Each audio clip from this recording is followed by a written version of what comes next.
Alors je vais commencer par ce qui me semble d'abord fondamental. C'est que est catéchiste celui qui se laisse catéchiser. C'est-à-dire qui est en chemin, donc je dirais catéchuménal en permanence. C'est-à-dire qu'il faut que vous vous mettiez dans cette situation de vous dire je ne sais rien, j'ai tout à découvrir.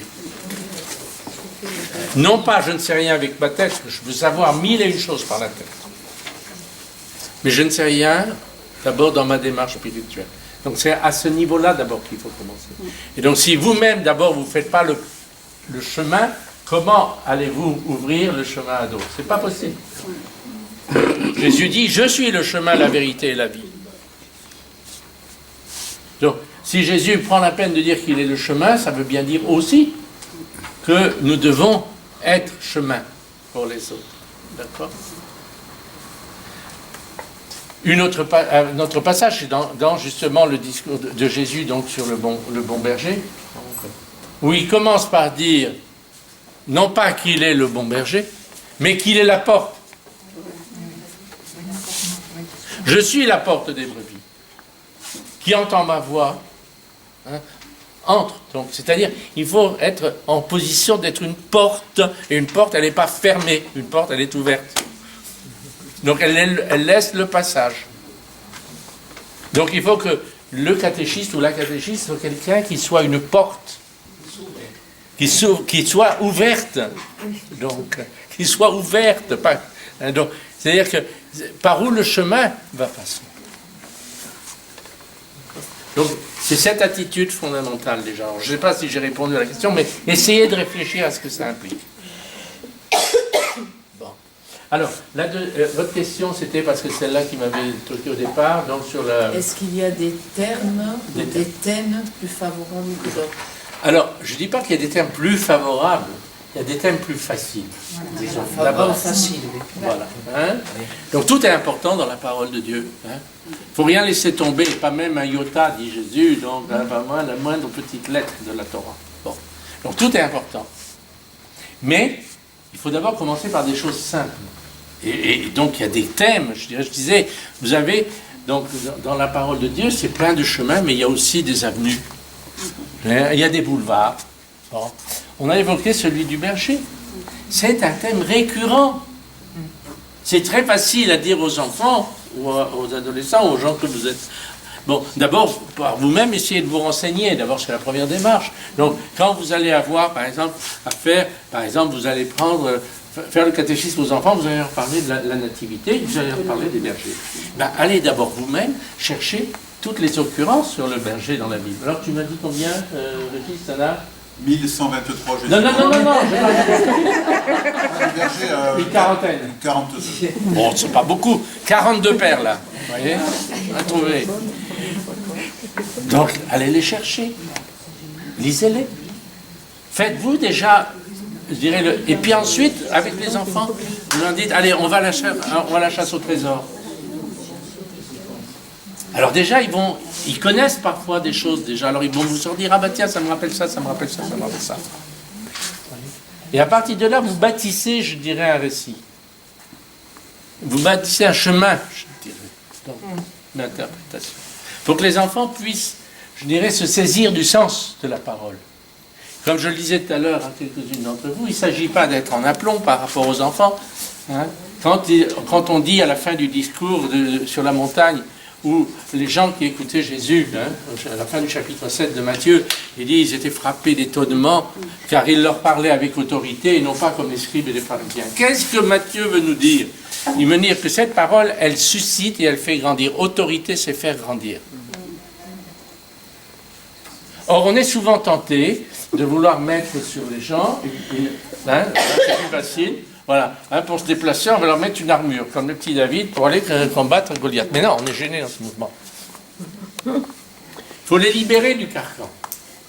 Il faut au contraire les aider à découvrir leur colonne vertébrale. Ce qui les fait aller marcher par eux-mêmes. Et enseigner avec autorité, c'est enseigner pour faire grandir, pour permettre à la personne de grandir par elle-même. Donc, je dis, allons chercher d'abord des thèmes, je dirais, qui ouvre de grandes perspectives. Et déjà, si on fait ce travail, alors petit à petit, ensuite, on va aller vers des choses plus subtiles. Mais vous commencez par les grandes avenues. D'autres questions, rappelez-moi.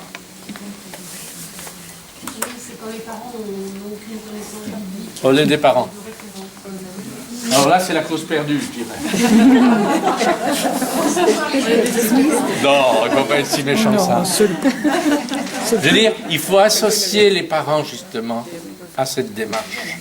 Donc, les parents, souvent, dans leurs demandes, et je peux le comprendre, dans un monde tourmenté, dans un monde difficile, et ainsi de suite, dire, oh, je veux les confier au catéchisme, on va leur donner un bon code moral, des bonnes attitudes, pour qu'ils soient des enfants corrects, et ainsi de suite, et ceci, honnêtes, et francs, et patati, et patata.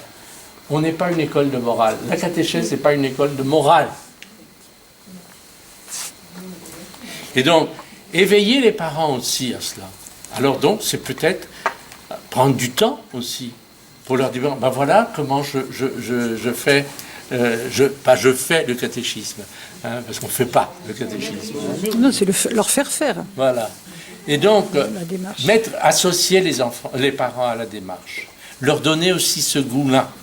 C'est vrai. Et vous savez, on peut avoir de bonnes surprises. Parce que souvent, vous avez des gens qui sont très très éloignés de toute vie d'église, mais quelque part en eux, il y a cette nostalgie de la parole. Ça, il faut déjà le savoir. Je crois qu'en chaque homme et chaque femme, il y a cette nostalgie de la parole. C'est là, c'est profond en soi. Hein. Et donc, si on attire, si du moins on sensibilise les parents à cela, et qu'on les associe à notre travail, alors à ce moment-là, ils vont être aussi des acteurs de ce travail. Et donc, parce que le grand souci, au bout du compte, les parents n'ont qu'un désir, c'est de donner le meilleur à leurs enfants. Et si on leur fait comprendre que la parole de Dieu, c'est le meilleur qu'on puisse leur donner, et que c'est bien plus important qu'un code moral, ou bien je ne sais pas quelle valeur, comme on dit, alors à ce moment-là, ils vont marcher. Ils marcheront à fond. Et donc, il faut aussi les éveiller. Voilà, c'est un travail d'éveil. Question déjà dans un texte, oui. Et quand on a affaire aux enfants, on se posait la question, on disait aux enfants, mais qu'est-ce que c'est que vous avez retenu? Quel est le mot que vous trouvez le plus important? Et à partir du mot qu'ils avaient trouvé, c'était utiliser ce mot pour ouvrir justement au sens. Oui, mais si vous avez 7 enfants, vous avez 7 mots différents. Alors donc, vous ne pouvez pas faire ça là. Alors donc, c'est nous qui devons choisir le mot. Voilà. Je crois que là, vous jouez un rôle, je dirais. Donc, de dire, ben voilà, moi je vais les emmener sur ce chemin-là. Parce que si vous demandez aux enfants de choisir le chemin, ben ils vont vouloir partir dans tous les sens, ce qui est normal d'ailleurs, sinon ils ne seraient pas des enfants. Ils ont envie d'aller partout, parce que c'est leur nature d'être curieux. Mais dire, bon ben écoute, on va jouer, mais on va jouer sur ce chemin-là. D'accord? Donc à vous de choisir. Alors il faut choisir intelligemment, je dis intelligemment au sens spirituel du terme, je reviens encore à ce que j'ai dit tout à l'heure. Je sens mes enfants, je sais ce dont ils ont besoin, le moment, là où ils en sont, voilà, je sens ce besoin-là, et bien je vais leur donner la possibilité d'aller donc à la quête donc des réponses qu'ils doivent se donner par cette méthode. Qui je n'ai pas encore répondu à votre question? Oui, comment on peut éveiller le besoin chez les catéchistes de faire ce travail d'intertextualité. Je l'ai dit tout à l'heure. Voilà, c'était ça. Il faut vous y mettre. On soit la porte. Commencer. Alors, évidemment, on peut se sentir un peu démuni en se disant, ben oui, mais ça paraît... Non, il faut commencer humblement. Hein. C'est-à-dire, bon, ben voilà, on est devant le texte. Bon. Alors, j'imagine que si vous êtes catéchiste, c'est que quelque part, vous avez déjà commencé à être catéchisé. Bon, mais vous êtes qu'au début de votre propre catéchisme. Il faut toujours se dire, je suis au début. Même si j'ai 40 ans d'enseignement, je suis encore au début. Je commence. Je recommence. Nous sommes des éternels commençants. Il ne faut jamais se dire, ça y est, moi je sais. Non, je ne sais rien. Donc, je dirais, se mettre dans ce mouvement, se mettre dans cette dynamique-là, donc se dire, bon, ben, je prépare ma leçon de catéchisme, je sais où en sont mes enfants, je sens où ils en sont, bon, me dire, on va prendre ce thème-là. Et donc, moi-même, je commence à faire le travail. Je fais le collier de perles. Je bâtis, donc, pour ensuite permettre aux autres de faire de leur, et ensuite on va associer les différents colliers. Alors là, c'est une bijouterie qu'on ouvre à la fin. Mais en même temps, faire ce travail aussi avec les catéchistes qui sont pas présents. Absolument. C'est-à-dire que si toi tu rentres chez toi, tu dis voilà, j'ai ramené ça de Metz. Et si on le vivait ensemble, peut-être qu'on se trompe, mais on va démarrer ensemble ce travail d'intertextualité. Parce que si tu leur dis de le faire chez elles, elles vont dire mais je ne sais pas faire. Donc elles ne vont pas le faire. Tandis que si toi tu amènes ce que tu as appris aujourd'hui, ce que tu as reçu à Metz, tu vas pouvoir le vivre avec les autres catéchistes. Et c'est ce qu'on se disait, c'est drôlement intéressant lorsqu'on propose aux catéchistes de faire ce travail-là. On est toujours dans l'urgence parce qu'on prépare le module, parce qu'on est toujours... Mais prendre du temps de se dire c'est pour nous, on va travailler pour nous. Et si tu essaies de proposer, peut-être que la première fois il n'y aura pas grand monde, mais si tu continues à proposer, ça viendra au fur et à mesure. Dernière question. Je vais poser une autre question. Vous avez parlé au sujet des limites de cette méthode. Et Les autres il y avait justement d'autres approches. Oui, Il d'autres fallait les garder en mémoire quand on... Bon, alors là, moi, j'ai pas. Alors, il y en a plein. Hein. J'ai cité donc la méthode historico-critique, c'est celle qui a été à la mode. Bon, et qu'on connaît tous. Hein, il suffit d'ouvrir n'importe quel ouvrage, je dirais, d'exégèse. On vous balance de l'historico-critique. C'est quelque chose d'important. C'est important. Hein, moi, j'ai enseigné dans un établissement où c'était la méthode Rennes. Bon, l'école biblique et archéologique de Jérusalem, c'est les champions, je dirais, de l'historico-critique. Bien. Et moi, j'arrivais avec mon petit truc de machin, là, ma petite méthode. On m'a regardé avec des yeux comme ça. On m'appelait Monsieur le Rabbin, d'ailleurs, pour vous dire. Non. Mais je m'en fichais. Et je venais pas dans une situation de combat. J'irais me dire, bon, comment moi je peux adosser ce que j'ai découvert, ce qui m'a été donné de découvrir, comment je peux l'adosser à ces gens-là qui ont fait tout ce parcours, tout ce travail. Et donc le respecter, donc, et arriver à dialoguer avec cela. Il y a une autre méthode, alors plus récente, hein, qui est la narratologie. Alors, c'est des beaux savants. Hein, vous avez la méthode aussi psychanalytique, hein, bon, très en vogue d'ailleurs dans certains milieux chrétiens, ou alors on recourt à des gens comme Marie Balmary, par exemple. Vous savez, vous avez peut-être entendu parler d'elle. Bon, alors on va vous raconter l'histoire, par exemple, pourquoi le changement de nom d'Abraham et de Sarah. Alors elle va introduire toute une lecture psychanalytique, donc le rôle de la parole dans la constitution de la parole, de la personne. Bon, et c'est important.